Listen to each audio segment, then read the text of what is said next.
My dear Lord, O Supreme Personality of Godhead, you are the Supreme Soul. If one meditates upon your transcendental body, you naturally protect him from all sources of fear, even the imminent danger of death. Should we do one by one or all together?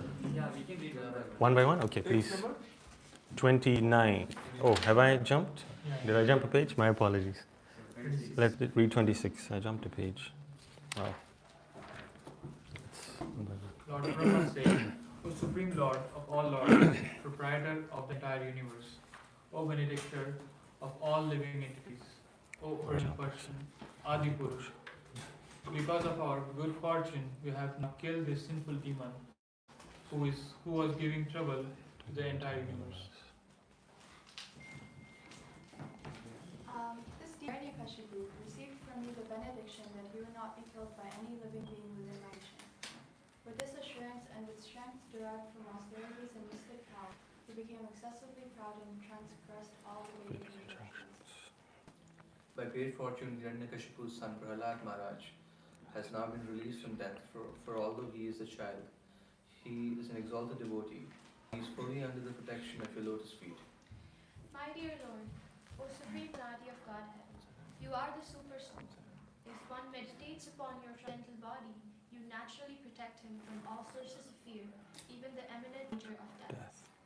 The personality of Godhead replied, My dear Brahma, O great Lord born from the lotus flower, just as it is dangerous to feed milk to a snake, so it is dangerous to give benedictions to demons, who are by nature ferocious and jealous. I warn you not to give such benedictions to any demon again. Narada Muni consented.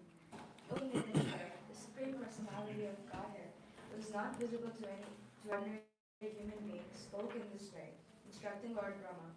Then, being worshipped by Brahma, the Lord disappeared.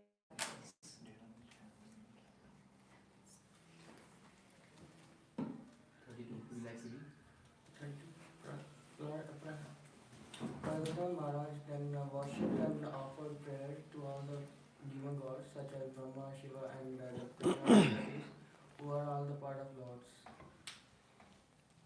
That brings us to today's verse 33. Should we go into the Sanskrit? Okay, so if you click on that. Okay. Tataha kavyadibhi sardham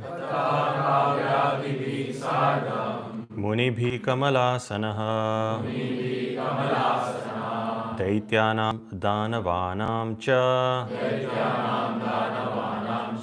praharadam akarot patim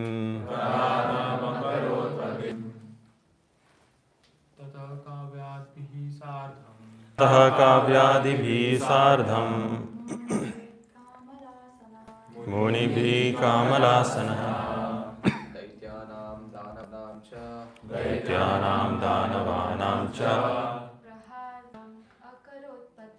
प्रहरादम् अकरोत् पतिम् ततः काव्यादिभिः सार्धम् मुनिभिः आसनः दैत्यानां दानवानां च प्रहरादम् अकरोत् पतिम् ततः काव्यादिभिः सार्धम् काव्यादिभिः सार्धम्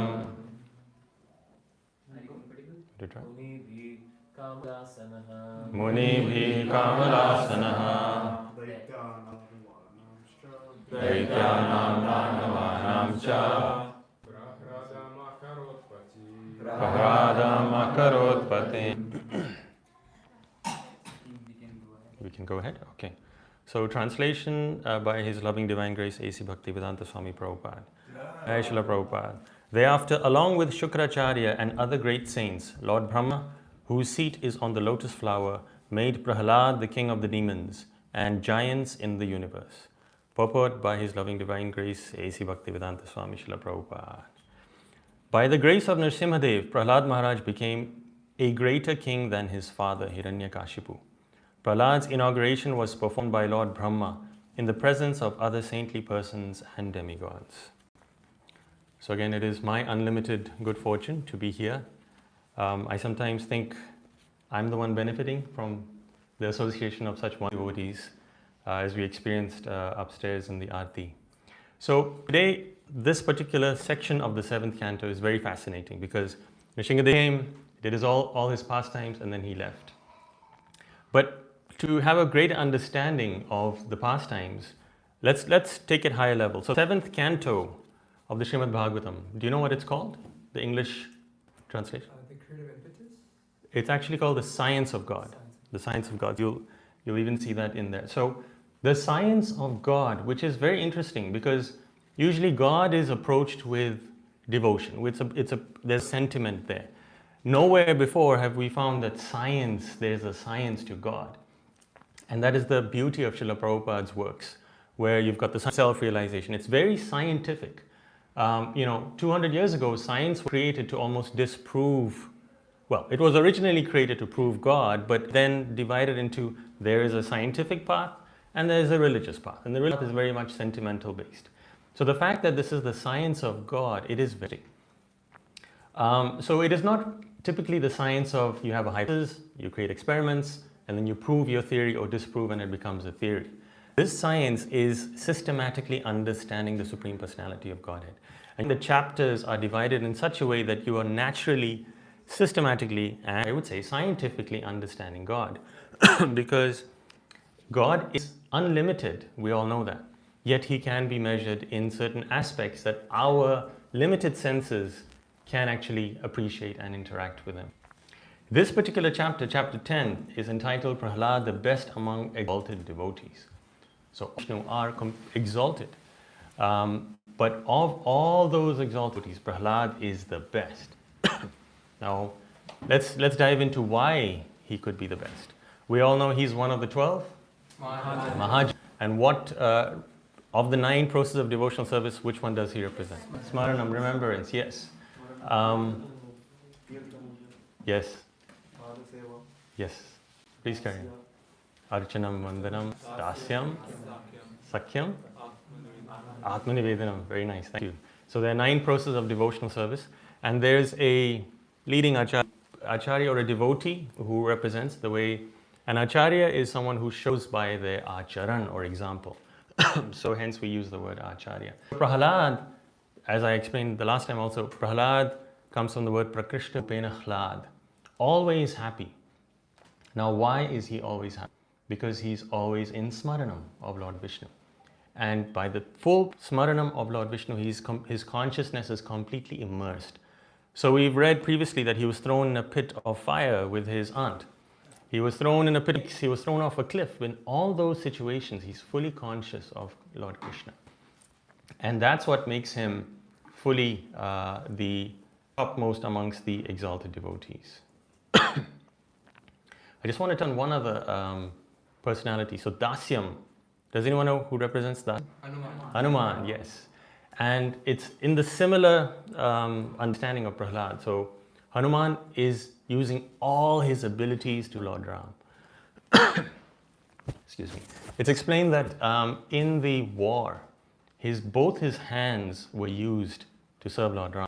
And when the demons would hold on to his hands, he'd use his tail to whack them. So whatever abilities he has, he is using them in the service of Krishna. So there's so much that as sadhakas we can learn to be always constant state of remembering Krishna and using whatever we can in the service of Krishna.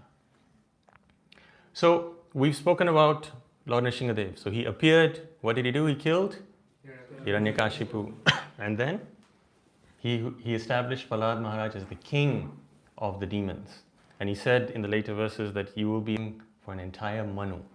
And we'll go into the timelines a little bit later. But both of these personalities and their actions are so perfect. Like Nrsingadev appears, kills the demons, and establishes the dharma. Paritranaya sadhinashaya cha dushkritam. So we see so many of the practical applications of Bhagavad Gita literally in these pastimes. So Krishna says in many places that he is Bhoktaram Yagyatapasam, Sarvaloka Maheshwaram, Upadrishta Anumanta cha Bharta Bhokta Maheshwara, that he is the controller. And we find that when all the devatas combined couldn't do something about one Hiranyakashipu, that's when Lord Nrsimhadev walks in and he solves the situation. So that again proves Krishna's to Bhagavans. Of all the devatas, there's a finite limit in what they can actually do. And Lord Krishna, Lord Nrsimhadev, is ultimately infinite. So Srila Prabhupada explained that, the Bhagavad Gita is the theoretical blueprint of life. So, like you buy a product and that product comes with a blueprint or a user guide. So within this life, the Bhagavad Gita is the blueprint of life. The Bhagavad Gita speaks of various topics: Algas, Ishvara, Prakriti, Jiva, Kala, and Karma, the 5 themes. And we find that the Bhagavad Gita is that theoretical baseline, and the Srimad Bhagavatam is like case studies of the application of that knowledge. So each chapter in all the 12 cantos, you will find so many practical applications, how that knowledge is actually applied in real life. And it is also very important to note that Srila Prabhupada's purports are very simple and they're very scientific in that they make reference to Bhagavad Gita. You don't find Srila Prabhupada sentimentally just saying anything like, I think it must be this, I think. No. In the Bhagavad Gita, 1866, Krishna says this, 9.2, Krishna says this, and therefore that pastime is clarified. And that is the real beauty of Srila Prabhupada and many scholars. So when you look back of the Bhagavad Gita, there's many scholars who make reference to Srila Prabhupada's teaching as one of the topmost in the, in the world. Now I remember there was one particular person many years ago who met me and he realized I'm part of ISKCON. But he didn't know much about ISKCON, but he knew a lot about other Hindus. So he said, you're part of the Bhaktivedanta mission. And I said, no, it's called the International Society for Krishna Consciousness. So, and that really got me very interestedly contemplating Marx, because you've got, I won't name names, we all know, we've got the various missions out there. This mission, that mission, all part of Hinduism and Vedic culture.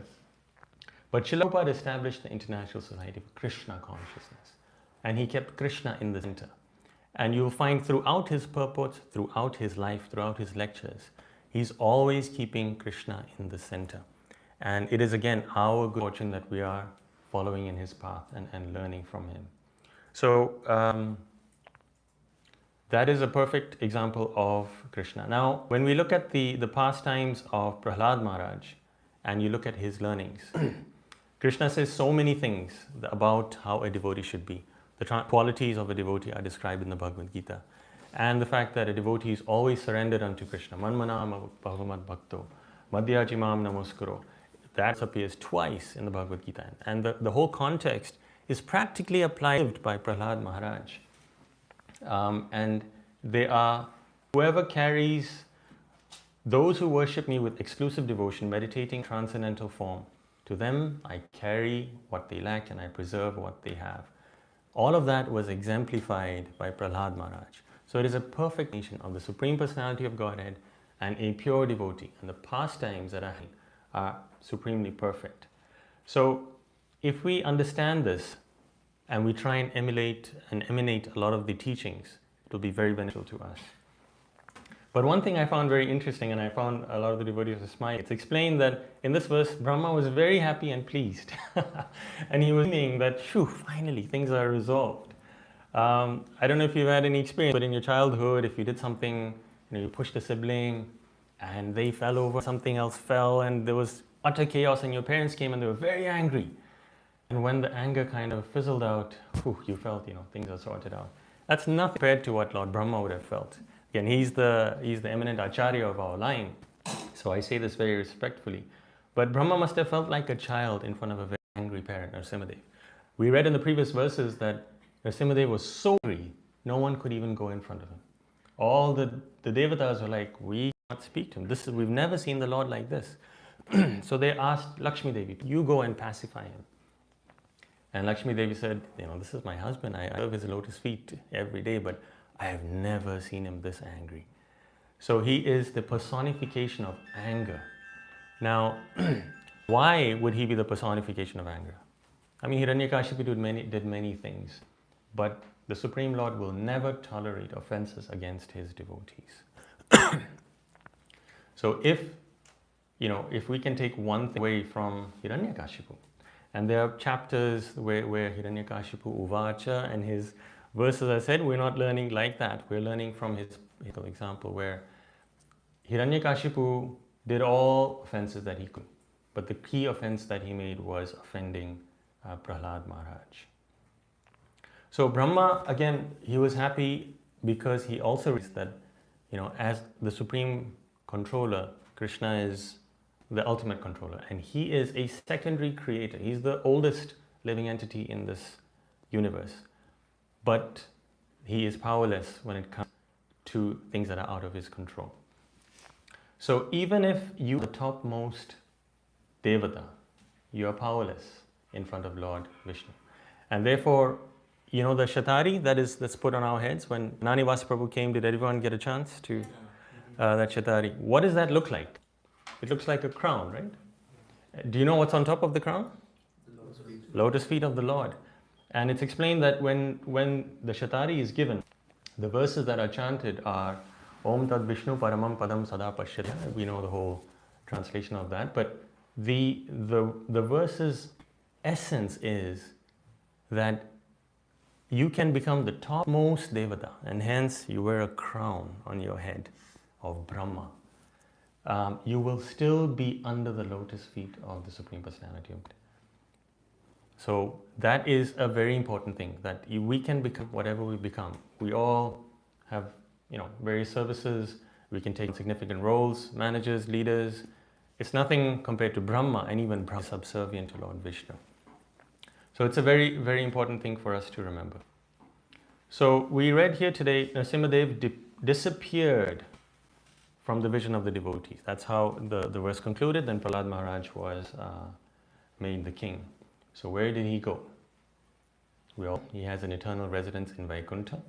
We've seen the first canto of the Srimad Bhagavatam. It's a very nice painting. There are Vaikuntha planets. So each planet has an expansion or an incarnation of the Supreme Lord, and that's a planet for them.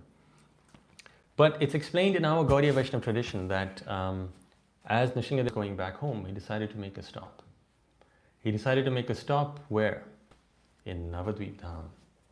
There's a place called Nrsimhapali. And it is explained at that time, millions of years ago, this is Satya Yuga, right? The Mandakini Ganga would flow through there. And Lord Nrsimhadev stopped there because he wanted to see. He said, today I destroyed the most powerful demon in the creation.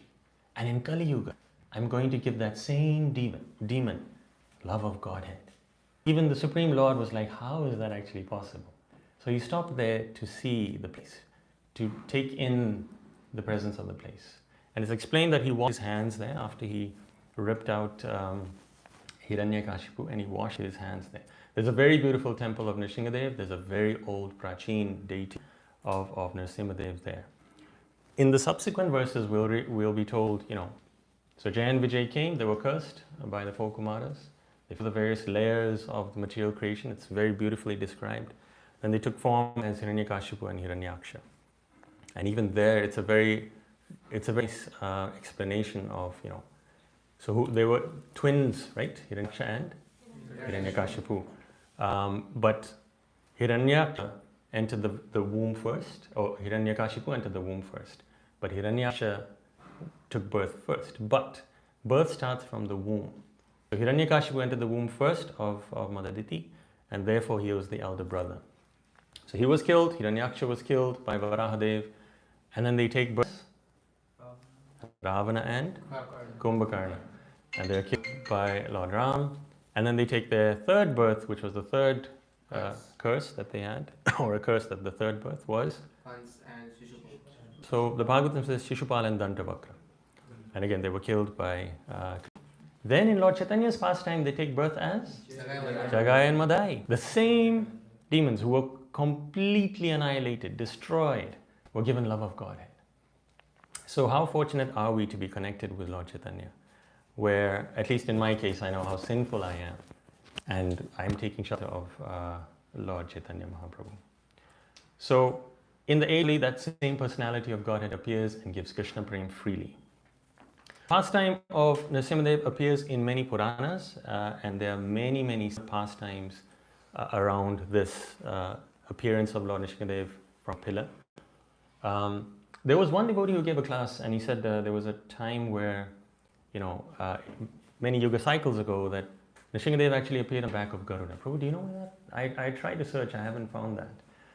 But no. No? Yeah. So it's not mentioned in any of the Puranas, right? I don't know. In Yeah. Brihad Bhagavatamrita, there is different mentions of how it comes, Yes. but this is not mentioned. That's not, on the back of Garuda. So he was explaining that Hiranyakashipu was sitting in his palace with all his followers, and they were glorifying him, and they were saying, Hiranyakashipu, we love you. And he was just enjoying that, and Nrsimhadev came and completely repelled. So Nrsimhadev's pastimes are mentioned in every single Purana. All the main Puranas of the top 6 of them that are in the mode of goodness. And it's explained that before Krishna and Lord Ram appeared on this planet, the Supreme Personality of Godhead was worshipped in the form of Nrsimhadev. So all our original temples that you find across the world, well, now a lot of them have disappeared and are left in India. A lot of them have Nrsimhadev deities as the original deities. If you go to Jagannath Puri, between Puri and Gundicha, there's a very old, very beautiful Nrsimhadev temple. And there's a new deity, but if you're fortunate enough and you ask the pujari, they'll actually remove the garland and the cloth and show you behind this the original Nrsimhadev, which Lord Brahma had installed as part of the yajna to bring Jagannath in to this world. So Nrsimhadev is very important. Again, in our lives as devotees, how can we relate to Nrsimhadev? Srila Prabhupada has introduced the chanting of Nrsimha prayers to help give protection to us. We all know the very beautiful pastimes of Mayapur where devotees were attacked. Devotees actually took up weapons and guns. These Brahmins, soft devotees were protecting the deities. And one of our prominent senior leaders, Bhakti Raghav Maharaj, actually lost a leg in that fight. And after that, the devotees then installed Nrsimhadev, the Guru Nrsimha. And when the devotees actually drew and described, we want a form of Nrsimhadev who was actually just leapt out of the pillar. And they took that to one of the top sculptors. The sculptor was like, this deity is nowhere on this planet. And it's only in higher planets. Only pure souls are able to worship them. And somehow he was revealed through his guru that no, ISKCON is the right devotee to serve this form of Nrsimhadev. And Nrsimhadev appeared in very, very beautiful pastime. There's a little book, I recommend you read that. In the interest, I'll carry on. So then explained in conclusion that Prahlad Maharaj was given the benediction to rule over the demons and the giants for an entire Manu. Touch a little bit on that and look at the flow of time. Maybe I'll look at the whiteboard. So which yuga are we in right now? We all know, Kali Yuga. And before that was? Dwapar Yuga. And before that? Treta Yuga. Before that, Satya Yuga. So the cycle right now is Satya, if I may. The cycle is Satya, Treta, Dwapar and Kali, right? And it's explained that there's a reset that happens here. And after this reset, the cycle continues, the cycle starts. So see it not as a start and end, but see it as a cyclical thing. But do you know, typically, the cycle that happens is Satya, Dwapar, Treta and Kali. And there are various reasons why this switch was made. And it's explained that one day, in one day of Brahma, the Supreme Personality of Godhead appears. And he appears in his original form. And that's one of the reasons. But another reason which, as devotees, we should meditate on is when Ahilya was cursed. We all know the pastimes of Ahilya, right? Anyone here not know Mother Ahilya? Everyone knows. So Ahilya was cursed that she'll become a stone and only Lord Ram will be able to deliver her. And this is something that devotees really meditate and derive a lot of joy from. One of the reasons why the cycle was switched, because Lord Ram in Satya Yuga felt, this devotee is waiting for me and calling for me in her heart genuinely. And he's helpless when a devotee calls. The Supreme Personality of God, when a devotee genuinely calls the Lord is helpless. And it's explained, Lord Ram said, Krishna, wait, I'll go first. Let me go first and deliver Ahilya, because this is too much. So that's one of the, but in each yuga, there's a yuga avatar. We all know there are Leela avatars. There's Guna avatars, the 3 Guna avatars. There's Shakta Vesha avatars like Parashuram. Then there's Manvant avatars. So there are 14. So this is one yuga cycle. It's called a Divya Yuga or a Mahayuga. And 1,000 of those are called a Kalpa. And that 1,000 of those cycles is one day or daytime or 12 hours in the day of Lord Brahma. Now in each of those, there are all these incarnations. And in Satya Yuga, Lord Nishingadev appears every time. And therefore you have so many of these pastimes here. So in 1,000 of these yuga cycles, there are 14 manus. Each manu roughly has 71 cycles, Mahayugas. And that leaves roughly 6 Mahayugas as the Sandhya. So in the time of the universe, we've had unlimited incarnations. It's explained by our 6 Goswamis that the number of waves in the ocean, if you count those, it's obviously uncountable, it's endless. That's the same in terms of Lord's incarnations, unlimited incarnations. And so it's explained that we are in which Manu? 7th Manu. And the name of our Manu is? Vivaswan, yes. So in the Bhagavad Gita, Krishna says he gave this knowledge to Vivaswan. And that is our... So Prahlad was given the kingdom of a Manu, but it's not explained in this which Manu. But we'll read in the 8th canto after this that Bali then became the king of the demons. So that Manvantar is last. So again, even as a devotee, when we surrender ourselves to Krishna, the first consciousness is, I have to give up something to surrender to Krishna. And Srila Prabhupada has explained so many times, when you surrender to Krishna, when you give yourselves to Krishna, you are the ultimate winner. We see in the pastimes of Dhruva Maharaj, he said, I don't want anything after Lord Vishnu. I don't want anything. It's like the diamonds I was begging for are like shattered glass now that I'm seeing you, my Lord. So I think the essence, and I'll wrap here, the essence of everything we've learned today. So the Supreme Lord appears, as he has explained in the Bhagavad Gita. He establishes religion. The first thing he does is paritranaya sadhana, to deliver his devotees. That's his priority.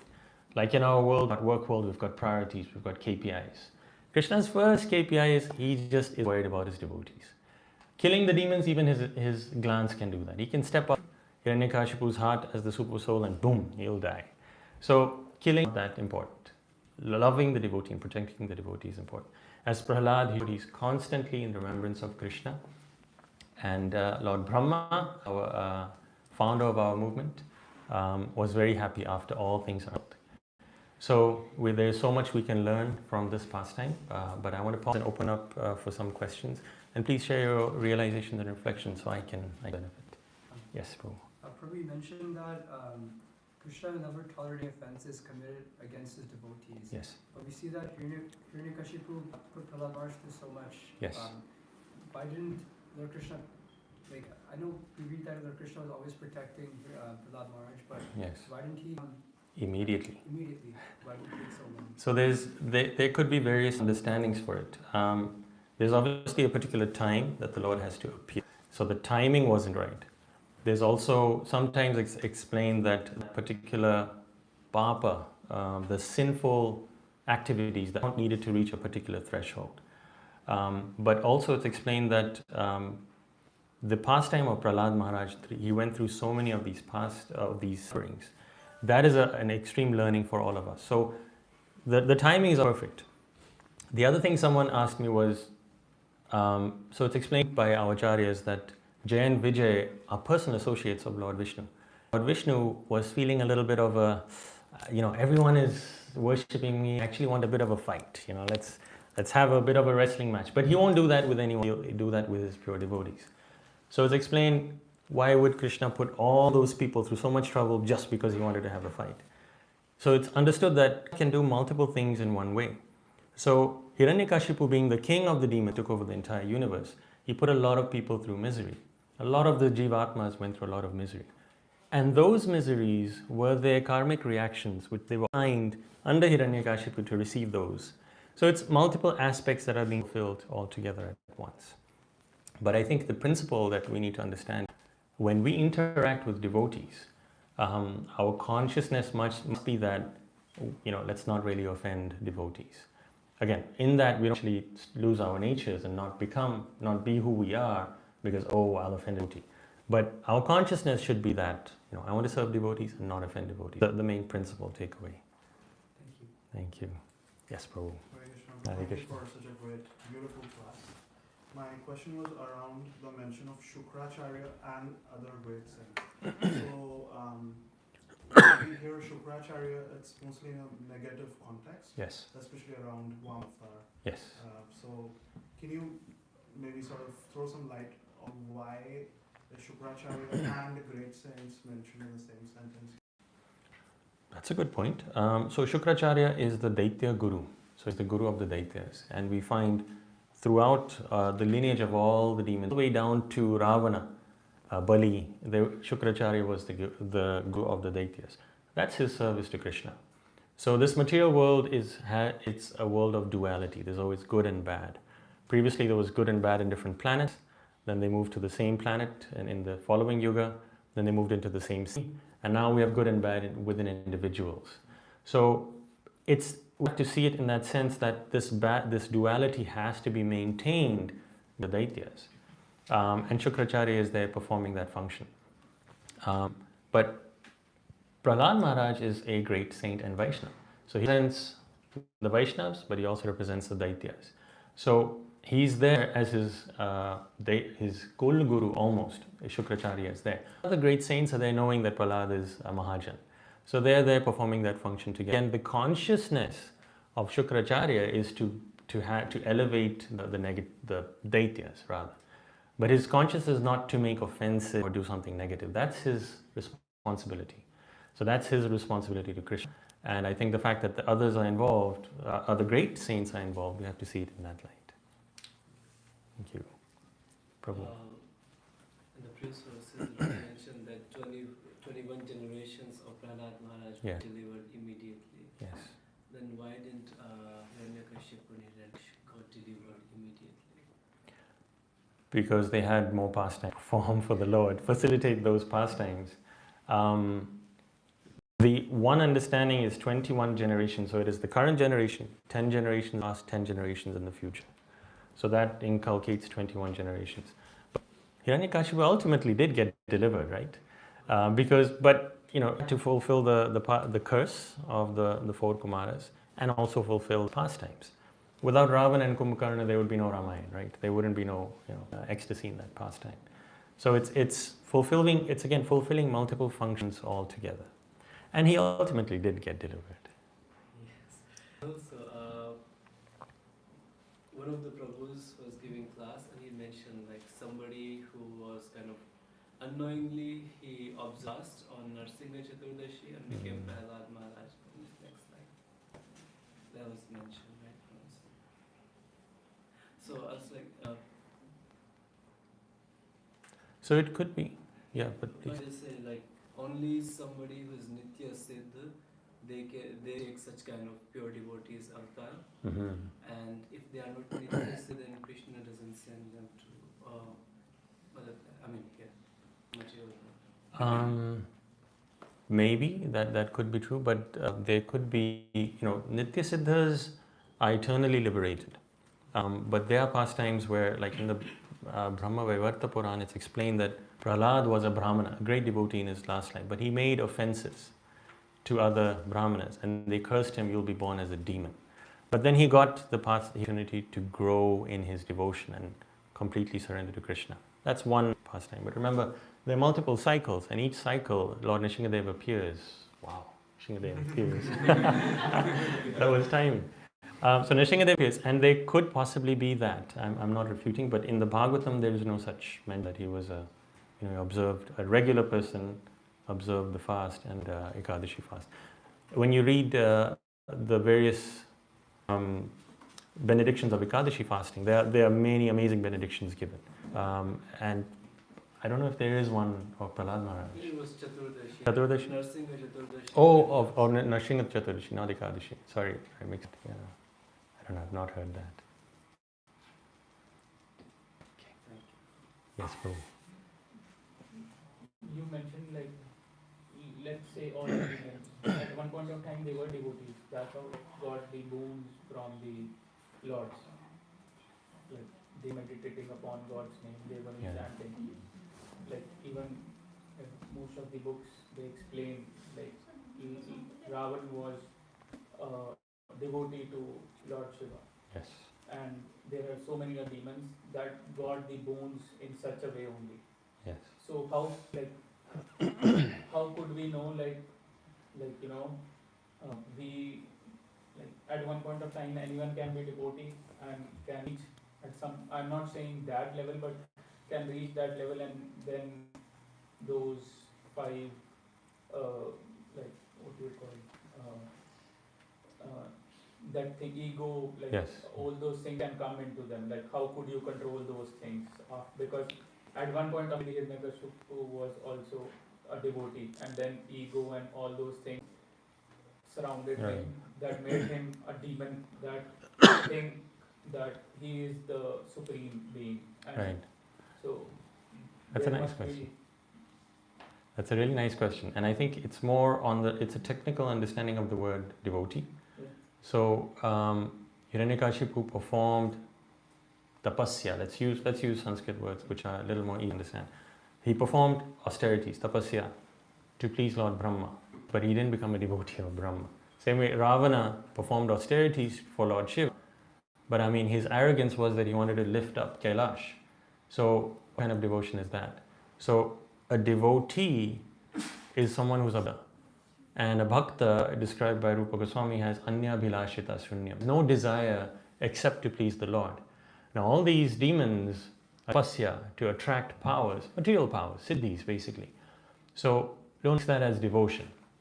So many times I think, especially in worship any devata, it's seen as bhakti. But it could be, but it's all determined by the individual's intention internally. If the intention is, I want to draw powers, it's explained that Dronacharya's son, Ashwatthama, thank you, Mother.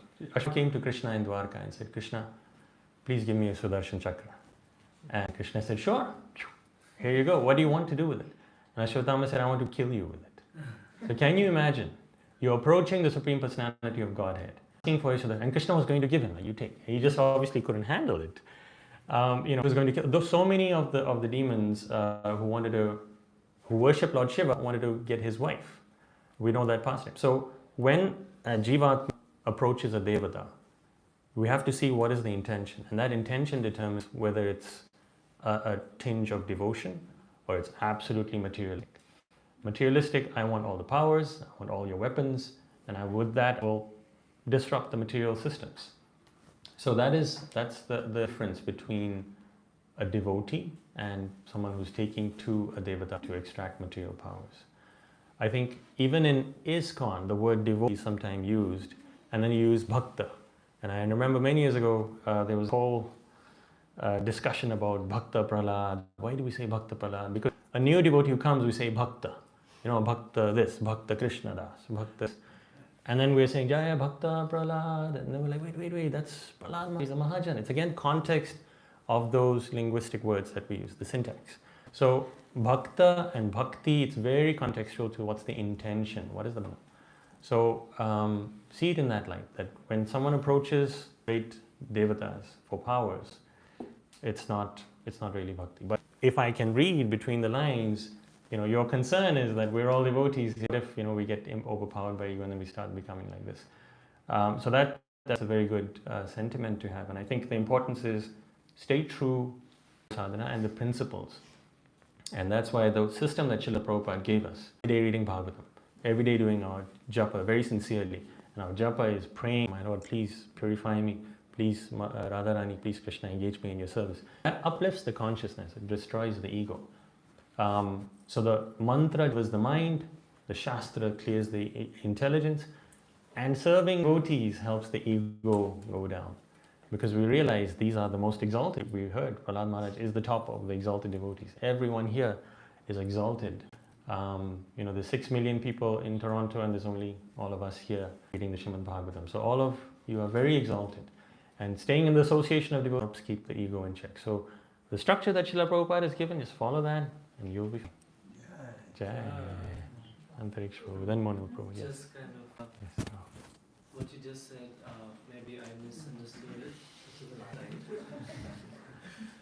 Bhakti, like with those, we worship them with material motivation only. I mean, there's no bhakti for them, or only bhakti is done for Krishna. It depends. It depends. Sometimes I just think personally, in my experience, that in the West, those who want to take to bhakti and they come to ISKCON are very fortunate. They've got the shortcut straight to Goloka Vrindavan. In the rest of the world, there's a bit of a confusion. Bhakti, at times, there are many devotees of Lord Vishnu in ISKCON and outside of ISKCON, Vaishnavas, who didn't know who the Supreme Person of Godhead is.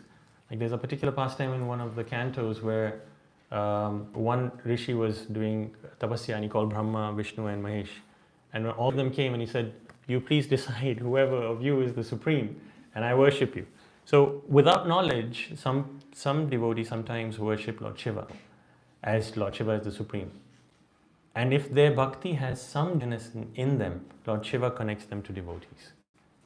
And same with all the devas. If there's a genuine seeking, I want to seek the Supreme Personality of Godhead, but I haven't read the Bhagavatam or the Bhagavad Gita.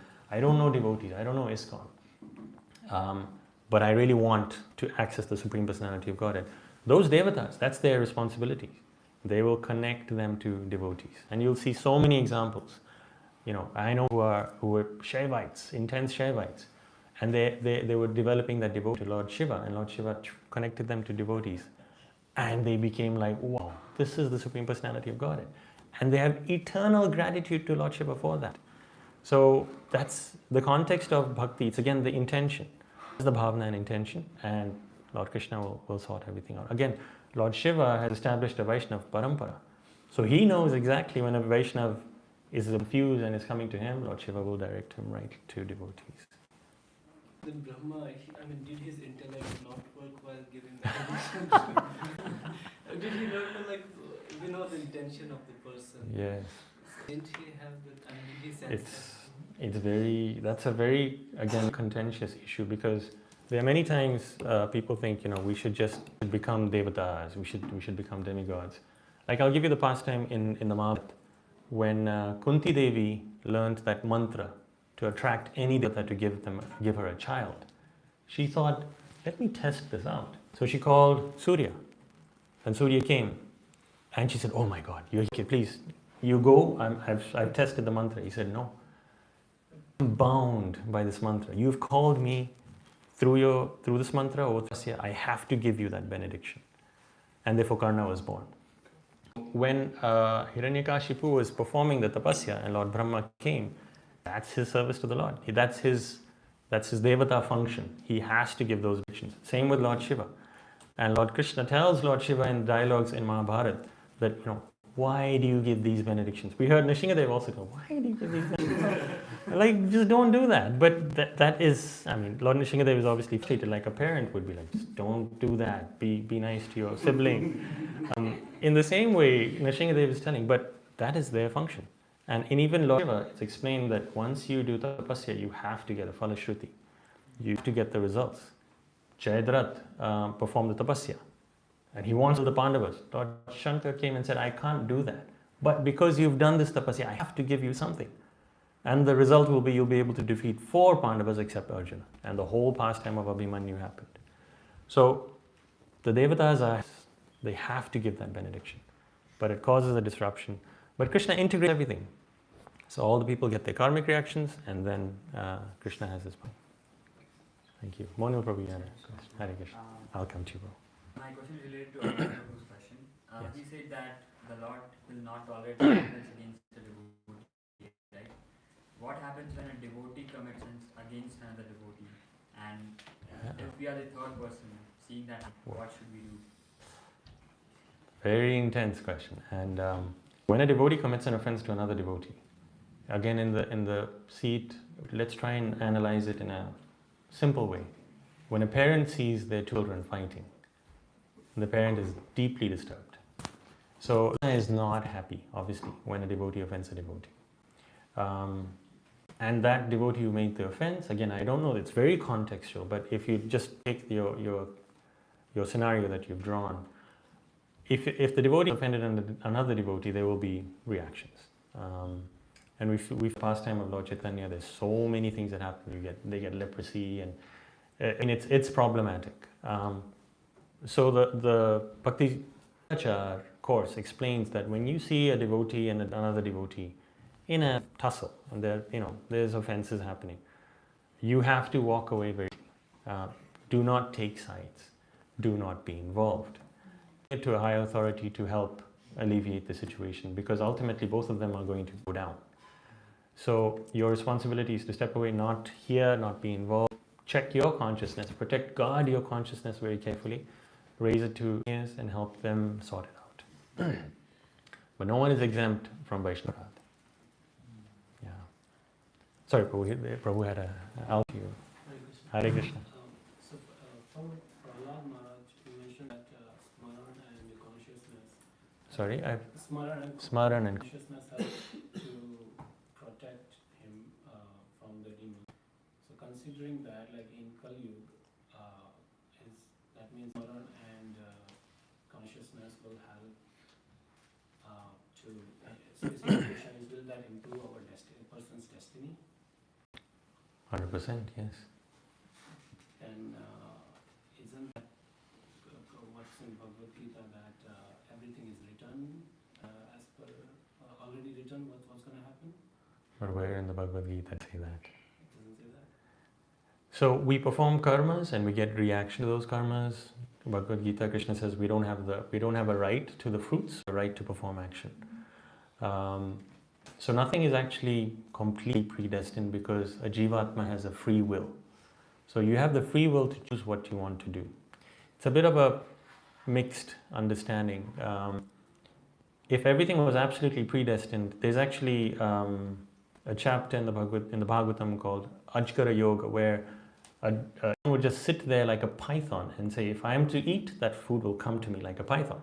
And they just wait and they eat. So there are various philosophical systems that promote these or propagate these teachings, but nowhere in the Bhagavad Gita it says it's absolutely fixed. What you're getting to is when you have a pile of karma, it's explained by Srila Prabhupada and in the Nectar of Devotion that when you perform bhakti, and the bhakti can be any of the 9 forms of bhakti, Shravanam, Kirtanam, Vishnu Smaranam. Smaranam is what Prahlad Maharaj is. So we're constantly remembering Krishna. It burns up the pile of karmas, and it even burns the bija. So even the karma that is in the form of a seed that will grow and later on give you fruit, all of that will be destroyed. But even there, it's very contextual, dependent on the intensity of your devotion, dependent on the purity of your practice, and dependent on the consistency with which you do it. What happens is, outside of these, there are things called, so outside of your karma, which is easily learned, like you perform one pradakshina of tulsi, brahma hatyadikani cha tani tani pranashyanti padakshina prade pade. So you take one step, pradakshina around tulsi, you burn all the karma of even killing a brahmana. In the month of Kartik, you offer one lamp to Damodar, you burn more karma than you actually commit. So karma is not really a worry. Outside of that is curses, shapa. There are devotees who have curses from previous lives, and there's so many claims through which they suffer. And then outside of that is offenses, aparadha. Our suffering is based on a number of these layers, but also this material world is a place of suffering. So to try and analytically understand karma and suffering, it's not there. But have the faith that, in the words of Srila Prabhupada, that you perform devotional service, Krishna consciousness, with intensity, with purity, without offense, following his process of chanting Hare Krishna, reading the Bhagavatam, the devotees, your destiny will be changed 100%. And we know many devotees who were astrologically predicted to go a certain direction and live this life. It can all change because Krishna is the ultimate controller. Is there a book specifically I can read about this? Start with Bhagavad Gita. Start with Bhagavad Gita. You'll get all the knowledge there. Even before that, there are simpler ones, Nectar of Instruction, Ishopanishad. But because you're asking specifically about karma, the fourth chapter, Karma Yoga, just have a read of it. I read, but the words are too much. Too much, yeah. Transcendental manifestations. And when that happens, just continue reading. Because the purity of Srila Prabhupada's purports and the power that he's invested in there. Srila Prabhupada said, I've put all my spiritual ecstasies in the purport. And many devotees, when they start reading, they're like, what is this? Transcendental manifest. You have to have a dictionary with you, and even there it's so hard to, but just keep reading, the purification will happen. Because you're worshipping Krishna with intelligence. He says that in the Bhagavad Gita. Jai. So there are a few more questions. If devotees need to go, please go. We can continue. Just one last thing for No, me. no, no. Since you know the book, you were about to mention a book on Narasimha or something, but you didn't mention. Sorry, on the books of Lord Narasimha. It's a very small book from Mayapur. Is there? Janani Vasprabhu bought those?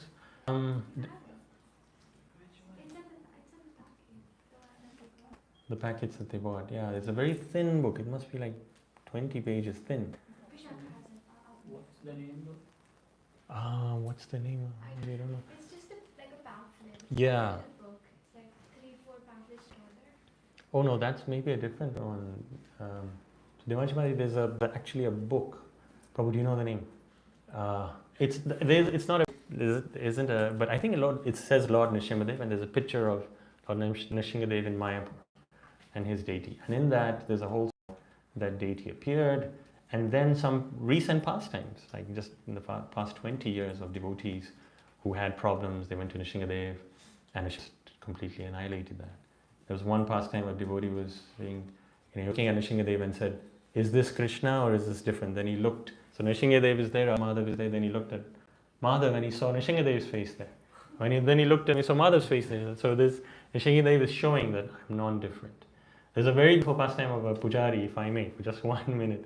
Very ecstatic, where a new pujari came and he was worshipping Nrsimhadev, but he was very, he's like, this is Ugra Nrsimha. Like, you look at his, and I know the devotee who's Nrsimhadev's dentist, who has created Nrsimhadev's teeth.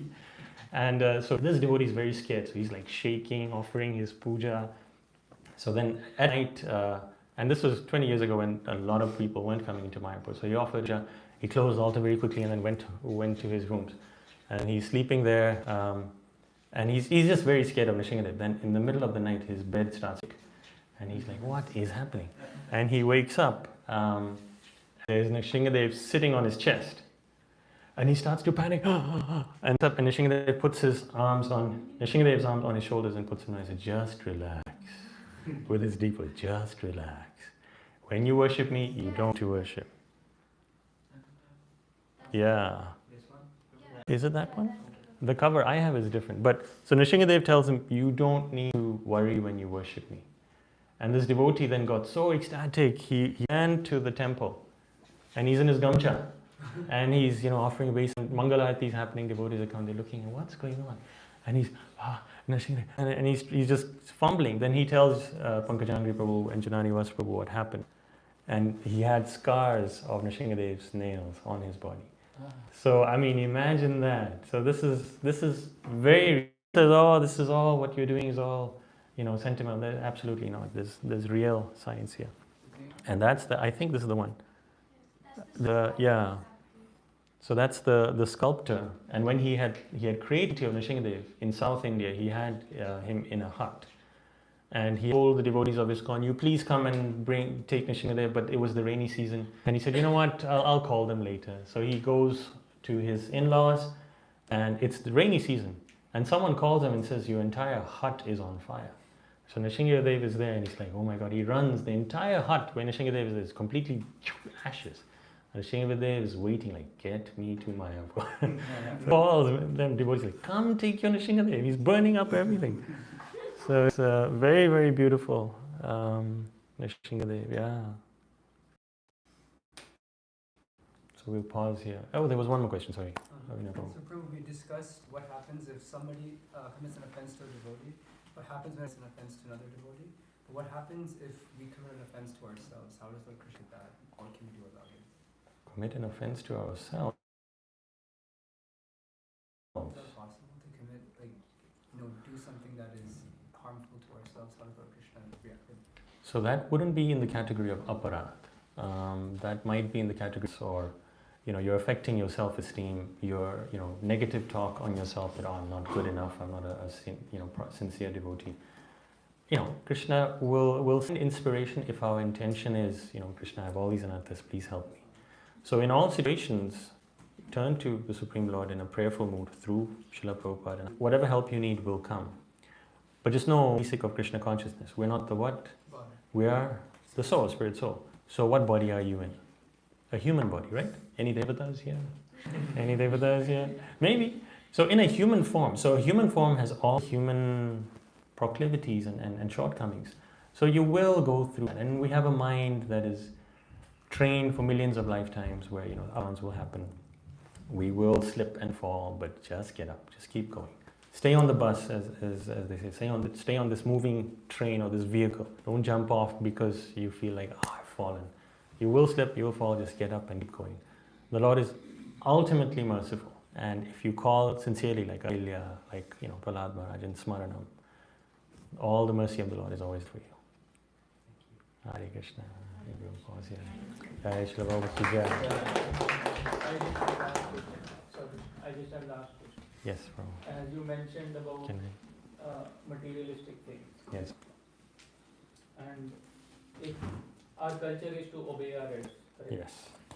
Even doesn't matter they have a right, obey them, Yes. respect them. Yes. But when it comes to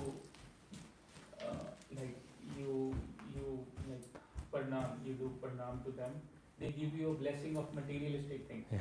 So then how come it's rather than having materialistic things, shouldn't it be Spiritual, yeah. spiritual blessings or devotional blessings, like be in the lotus feet of Lord Krishna? Yeah. So Well, that depends on the parent, right? so far I have seen Yeah. in my life. So blessings are given according to the ability of the parent, the one giving the blessings. Hiranyakashipu asked Brahma, make me immortal. Brahma said, I have that to give you because I myself am immortal. So, parents give blessings, but again, that account of blessings is actually with Krishna. So it's not with you and the parents. If the parent says, Vita Jitero, it's like, that's not it. Because your intention is, I'm worshipping, or I'm offering my respects to my parents who are my first gurus, representatives of Radha and Krishna. If that's your intention, whatever blessing, material blessing they give, Krishna can augment that anytime. But yes, parents should ideally be giving spiritual blessings.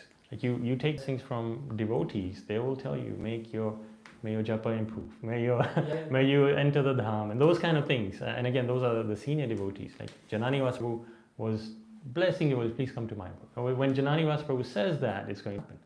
So when we grow up and become parents, if we are, the blessings must always be connected to Krishna. And again, we are not the ones to actually offer those blessings, it's Krishna. We are the via medium, the conduit to pass that on. Hope that helps. Okay, we'll pause here. Srila Prabhupada ki jai.